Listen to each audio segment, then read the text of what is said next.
Hi అండి. Good afternoon అందరికీ. Lunch time అయింది కదా! అందరిది వంట అయిపోయిందా? నాదైతే అయిపోయిందండి. ఏమేం చేశా అనేది చూపిస్తాను. ఒక్కసారి అయితే చూసేయండి. వంట అంతా కంప్లీట్ అయింది. చూసారా వైట్ రైస్. ఈరోజు పెద్దమ్మ వచ్చిందని చెప్పేసి వైట్ రైస్ చేశాను. ఇదేంటో తెలుసా? పెసరపప్పు టొమాటో కాంబినేషన్లో పప్పు చేశానండి. సూపర్గా ఉంది తెలుసా? చాలా బాగుంది. టేస్ట్ చూశాను నేను. ఇది అయిపోయిందా? ఇంక ఇది వచ్చేసి గోంగూర కర్రీ అండి. అదే గోంగూర ఫ్రై. ఆయిల్లో ఫ్రై చేస్తాం కదా, కొంచెం పోపు దినుసులు ఎక్కువ వేసుకొని, తర్వాత ఉల్లిపాయలు ఎక్కువ వేసుకొని.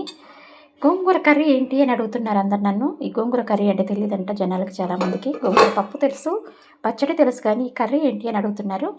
ఇంకా లాస్ట్కి వచ్చేసి కర్డ్, పెరుగు, చల్లని పెరుగు, గేదె పాల పెరుగండి. ఇది ప్యాకెట్ పాలది కాదు, గేదె పాలదే.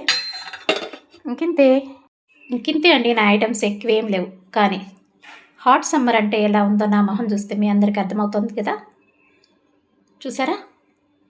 Hot summer cool Devisri. బాగుంది కదా. బై.